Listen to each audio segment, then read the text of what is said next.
예수 그리스도가 사망 권세를 이기시고 부활하셨습니다. 부활의 놀라운 사건을 우리가 찬양하며 기독교의 새로운 시작과 선언, 그건 바로 부활절입니다. 오늘 예수 그리스도의 부활을 찬송합니다. 예수 그리스도의 생애의 역사는 일반 위대한 사람들과의 역사와 차이가 분명히 있습니다.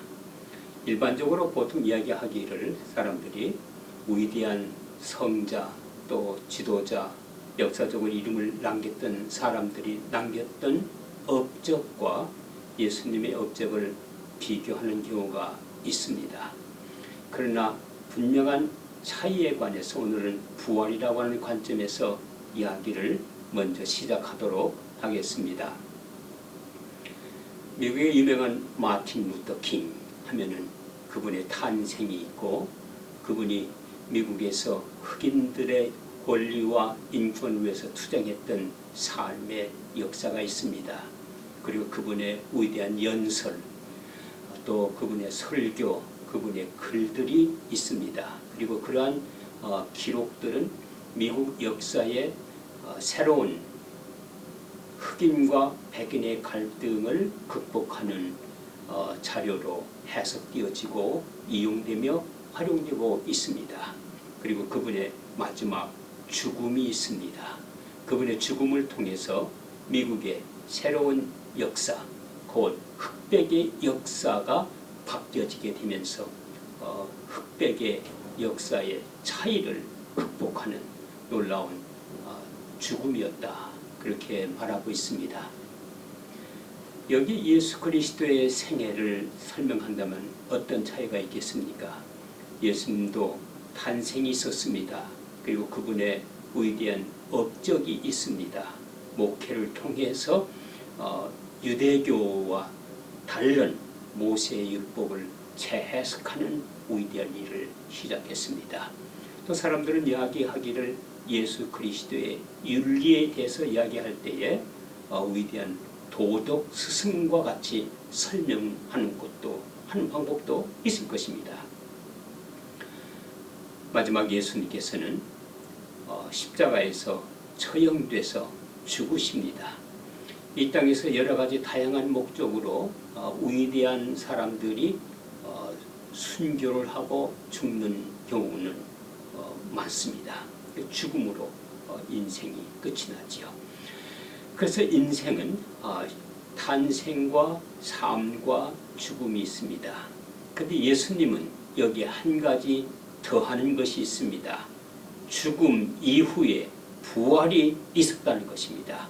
그래서 예수의 생애는 탄생과 활동과 죽음과 그리고 부활이 그 생애에 포함되어 있다는 점에서 일반 위대한 역사적으로 이름을 남겼던 사람들 그리고 평범한 우리에게 이르기까지 인생들의 삶과는 다른 것입니다.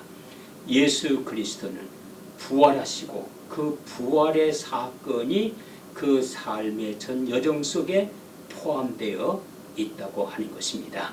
이래서 예수 그리스도는 인생과 위대한 도덕적인 교사와 위대한 학자와 또 위대한 지도자와 위대한 성자들과 차이가 있습니다. 기독교는 부활로부터 시작합니다. 예수님께서 부활하신 이후에 제자들에게 7차례를 나타나게 됩니다. 그 중에 한 번이 제자들이 두려움에 떨면서 밀집된 방에 숨어 있을 때 부활하신 예수 그리스도가 그곳에 나타나셔서 말씀하십니다. 너희에게 평화가 있을지어다. 모진 억울하게 돌아가셨던 예수 그리스도의 첫 번 인사는 평화의 인사였습니다. 그리고 예수 그리스도가 제자들에게 이 세상으로 나가야 된다는 소명을 커미션을 할 때도 평화와 용서와 그리고 화해의 사명을 부여하셨습니다. 우리가 억울하게 죽었다든지 무참하게 억울함을 당할 때에 우리 마음속에 드러나는 것은 곧 분노요, 그 다음에 보복이요, 그리고 원수가 품의 마음일 것입니다. 그러나 예수 그리스도는 말할 수 없는 비참한 방법으로 십자가에 돌아가셨지만은 그가 쳤던 한 말씀은 너에게 평화가 있을지어다. 그리고 화해와 용서의 복음을 전하셨습니다. 예수 그리스도의 교회가 가장 위대한 점은 어디에 있는 것이겠습니까? 바로 평화를 가지고 있다는 것입니다. 바로 용서의 진리를 가지고 있다고 하는 것입니다. 그리고 화해의 진리를 가지고 있다고 하는 것입니다. 이런 화해와 용서와 평화를 통해서 하나님과의 화해, 인간과의 화해, 그리고 이 세상 나라의 하늘나라를 건설하는 그 목표는 평화를 건설하는 것이고 용서의 진리를 건축하는 것이고 그리고 화해의 도리를 세우는 것입니다. 그 화해의 도리는 죄된 인간이 하나님과 더불어 함께 화해하는 것이요, 죄된 인간이 서로 단절된 인간의 관계를 그리스도의 말씀으로 다시 재조정을 하는 것이라고 할 것입니다. 예수 그리스도의 부활과 함께 우리는 또 하나의 질문을 해야 됩니다. 십자가에서 죽으신 분이 누구이십니까? 라고 하는 것입니다.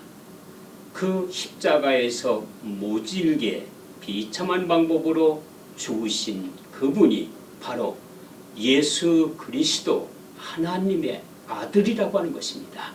그 하나님의 아들의 죽음이 바로 부활하신 예수 그리스도시고, 그 부활하신 예수 그리스도는 탄생하시기 이전에 이미 하늘나라에 계셨고 하나님의 아들로서, 하나님의 본체로서, 그리고 하나님의 아들로서 이 세상에 오셔서 십자가에 죽으시고 부활하신 것입니다. 그래서 죽으신 분 예수 그리스도, 그리고 살아 계신 분 예수 그리스도, 그래서 죽음과 그리고 부활이 한 분 예수 그리스도라고 하는 기독론에 대한 분명한 관점을 우리가 확인할 때에 십자가의 의미도 해결되는 것이고 부활의 의미도 해결되는 것입니다. 십자가에서 죽으신 분에 대한 그리스도의 사건을 우리가 분명하게 하지 아니할 때는 부활의 사건도 분명해지지 않습니다. 그리고 예수 그리스도가 우리의 구주라고 하는 분, 메시아라고 하는 것도 분명해지지 않습니다. 십자가의 사건을 단순한 구속사건, 죄로부터의 용서의 사건으로만 생각할 수 없습니다. 바로 그리스도가 죽으시고 살아나셨다고 하는 사실입니다. 헐리우드가 만든 가장 유명한 기독교 영화로서는 작년 2016년에 만들어진 부활, 리슨이라고 하는 영화라 할 것입니다. 헐리우드가 그동안 많은 유명한 영화들을 만들었지요. 왕중왕이라든지 또 엑소도스라든지 텐 커맨드먼트, 10개라든지 그리고 패션 오브 크라이스트, 그리스도의 순환, 이런 유명한 영화들을 많이 만들었습니다. 그와 함께 가장 유명한 기독교 영화로 알려진 것은 작년도에 만들어진 부활이라고 하는 영화입니다. 이 영화는 매우 평범하게 시작합니다. 로마의 군 수장으로 예루살렘에 도착한 백부장이 빌라도 총독의 명을 받고 예수 그리스도를 십자가에 처형을 하게 되어집니다. 그리고 3일 만에 부활한다는 루머를 막기 위해서 십자가에 처형당한 예수 그리스도를 돌무덤에 묻고 아주 인봉을 하게 되어집니다. 근데 소문이 나기 시작했습니다. 예수 그리스도가 부활하셨다. 무덤에 예수 그리스도의 시신이 없어졌다. 이런 소문이 나게 됐습니다. 그래서 로마의 백부장인 수장이 가서 확인을 했습니다. 정말 무덤에 예수의 시신이 사라졌습니다. 그래서 죽은 자 가운데 잃어버린 예수의 시신을 찾기 위해서 증인자를 소환하게 되어지고 예수 그리스도의 제자들을 소환하고 그들이 모이는 비밀 장소를 습격하고 이런 긴 과정 속에서 예수님이 도마에게 나타난 그 사건의 현장 속에 이 로마의 백부장이 참여하게 되어집니다. 그리고 거기서 부활하신 예수 그리스도와 맞붙이게 되어집니다. 지금까지 살기 등등했던 이 백부장 로마 군대 장관이 맥을 놓고 털썩 앉으면서 부활한 예수 그리스도를 쳐다봅니다. 예수님께서 웃으시며 제자의 곁을 떠나지요. 그러면서 이 굉장한 충격에 사로잡힌 이 네비우스라고 하는 이 백부장이 마지막 글을 하나 남깁니다. 나는 그분이 분명히 죽은 것을 보았다. 그리고 나는 그분이 분명히 살아난 것을 보았다.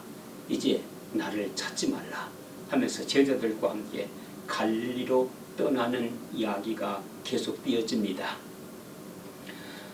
예수님께서 갈릴리에 너희들보다 먼저 가리라고 했던 말씀을 제자들에게 남겼기 때문에 제자들이 부지런히 갈릴리를 향해서 가는 그 여정 속에 이 군대 백부장이 같이 참여합니다. 그리고 마지막 날에 부활하신 예수 그리스도가 그 백부장 옆에 앉아서 한밤에 별을 바라보면서 대화를 합니다.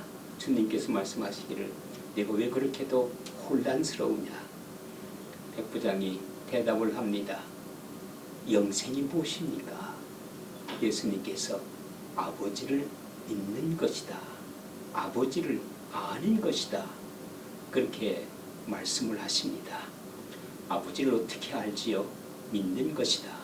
대답을 하면서 그 다음 아침이 됐는데 부활하신 예수님은 사라지시고 다시 제자들에게 나타나서 예수님께서 승천하십니다. 마지막 영화 마지막 이야기는 부활하신 예수 그리스도를 발견했기 때문에 나는 다시 옛날로 돌아갈 수 없다. 나는 다시 옛 삶으로 돌아갈 수 없다고 말하면서 자기의 삶을 정리하고 먼 여행의 순례길에 오르는 이야기입니다. 불신앙, 믿지 않는 사람의 눈으로 부활의 사건을 바라보면서 마침내 부활하신 예수 그리스도를 만남으로 변화된 이야기가 영화에 아주 감동적으로 다루어져 있습니다. 부활하신 예수 그리스도를 만나면 우리는 옛날로 돌아갈 수 없습니다. 우리는 새로워집니다. 역사도 새로워집니다. 사람도 새로워집니다. 사람을 미워하는 사람이 용서하는 사람으로 바뀌는 것입니다. 죄인인 사람이 영원한 영생을 얻는 사람으로 바뀌는 것입니다. 인간 중심의 삶을 살았던 사람이 그리스도의 사람, 하나님 중심적인 사람으로 그 삶이 바뀌는 것입니다. 예수 그리스도의 부활의 사건은 위대한 삶을 바꿔 놓습니다. 부활의 증인이었던 첫 번 증인이었던 막달라 마리아는 그 삶이 헝클어지고 무너졌던 한 여인이었습니다.